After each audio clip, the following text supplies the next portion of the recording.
Good morning. Today I'm going to try to combine today and tomorrow's readings, since tomorrow is a Sunday, of course.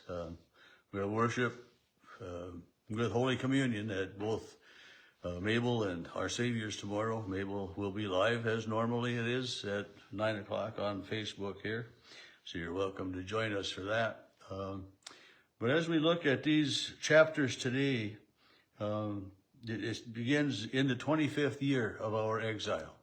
So Ezekiel started, before the Israelites were exiled, before Nebuchadnezzar had come in and taken control, taken charge, captured them, defeated them, scattered them all over. And so for 25 years, they've been in exile, living outside of their country, living in a foreign land. And they weren't happy with that. They weren't comfortable with that. They wanted their homes, their promised land. And we're quite familiar with how nice it is to be home or to have a home to go to. And when you move somewhere, it takes time to make that new place your home. But in time it can happen. But the Israelites were promised. There was always a promise for this remnant that, Israel would be restored. And so in the 25th year of the exile, at the beginning of the year, the 10th day of the month, the 14th year after the city was struck down. So it's, they can pinpoint this as a specific date. I read it says it was like April 28th, 573 BC. And, whether it's exact or not, is totally immaterial. But Ezekiel is transported by the power of God. He brought me in a vision to the land of Israel, set me down on a high mountain so he could see what was happening here.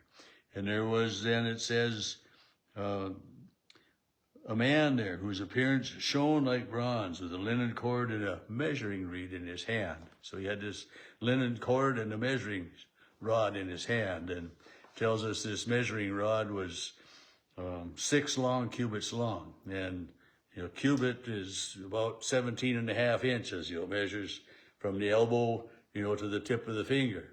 A long cubit adds the width of the hand like that. So if a cubit, was 17 and a half inches, a long cubit was 20 and a half or 20 and 3/4 inches or whatever. And so, 6 long cubits, is about 10 and a half feet, or is, what they kind of figured, somewhere around 10 feet. So he has, we know that there's going to be some measuring going on, just boom, right away, and then the man says to Ezekiel, look closely and listen attentively, set your mind upon all I shall show you, for you were brought here in order that I might show it to you and declare to the house of Israel. And I've read through this several times, and to try to get this picture in my mind of, the length and the width and the heights and everything of all of this, no way. And it's written down here for us. But here Ezekiel, somehow by the power God vested within him, was able to write this and reconstitute it so that, it came to be in that manner later on. Just like with the first temple and everything that way was built. God set out the specifics and it came to be. But he's measuring, all of this, the walls and the buildings, and, it starts out going to a gateway facing east, and it's, the measuring of the gate was 1 reed deep, and there were recesses, and each recess was 1 reed, so like 10 feet, and then another recess was 5 cubits, and the threshold was 1 reed deep, and trying to put all of this, 10 feet, 5 feet, 5 cubits, 5 long cubits would be different than 5 short cubits, or 5 regular cubits, it was a cubit and a long cubit. They didn't call it a short cubit. Of course, that's the way it was. But it's the east wall and the west wall and the north wall and the south wall, and then as we read through these chapters, it's You know, there's one place that starts here, and then the next line in was 10 feet higher, and you know, so many steps, and 10 feet high, you know, so many steps, and comes out that, you know, the temple, by the time we get to where the temple is within this whole structure, I mean, the temple is about 30 feet, you know, above the ground level where it started. It's kind of as close as I can figure out. It's just, you know, it's just, and that gets on into a couple of chapters down where all of that is. But it's, there have been gates, there have been walls found, discovered in the ruins that, you know, have measurements similar to what these are, and that are described here within these different things. And you know, verse 35 of chapter 40 says, he brought me to the north gate, measured it. It had the same dimensions as others. Its recesses, its pilasters, its vestibule were the same size as the others, and it had windows all around. Its depth was 50 cubits, it width, you know, and 25 cubits wide. And, you know, so each of these gates, you know, the gates is, you know, the doorway, what they can open up to let people in, you know, and or let them in and let them out. And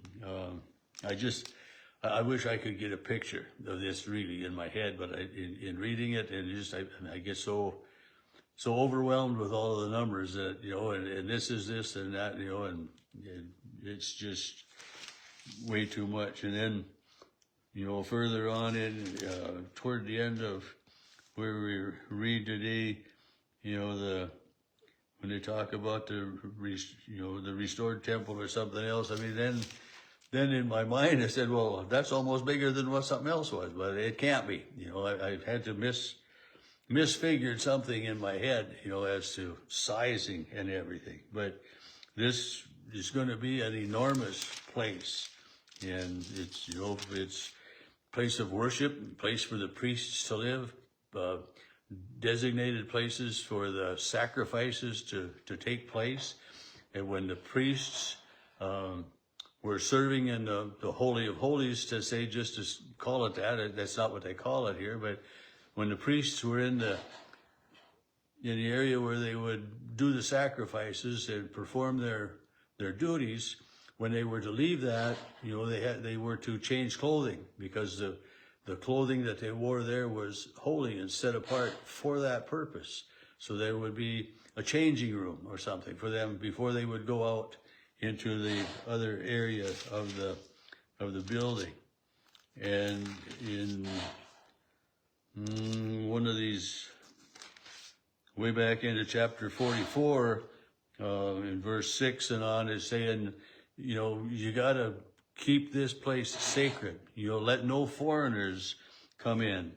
I guess it's verse 7 or verse 6. Say to the rebellious house, thus says the Lord, let there be an end to your abominations. You know, again, God just doesn't want this sin and desecration of the Holy of Holies. You know, end your abominations of admitting foreigners and uncircumcised in heart and flesh to be in the sanctuary, profaning my temple when you offer my food. And that's when we get to Jesus' time. You know, there were, you know, certain places in the temple area that, you know, the Gentiles could be. There was one area that Gentiles were allowed, but that was the only area that the Gentiles were allowed. And so that gets spelled out, you know, way back here in this vision that Ezekiel has from God.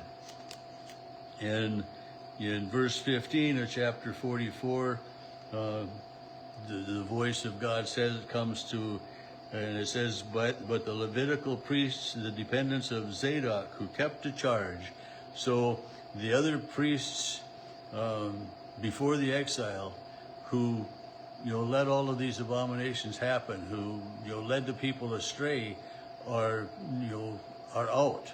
You know, so now that it's to be the descendants of this priest Zadok, that it will be his lineage that will continue then to be the priests in the Holy of Holies. And then it talks about how these priests will live and how they will, and what they will eat. And, verse 28 of chapter 44, this will be their inheritance. I am their inheritance. And you shall give them no holding in Israel. They won't hold any land.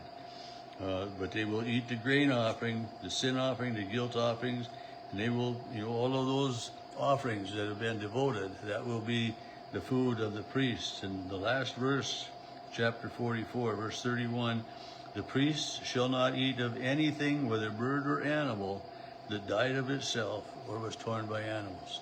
So the priests that are set apart here by God are to eat only the remaining offerings, the grain offerings, the blood, that this is what they eat and live on. And, so again, God was very specific in showing Ezekiel the building of the temple and setting some hard, fast ground rules for the priests and the people to follow.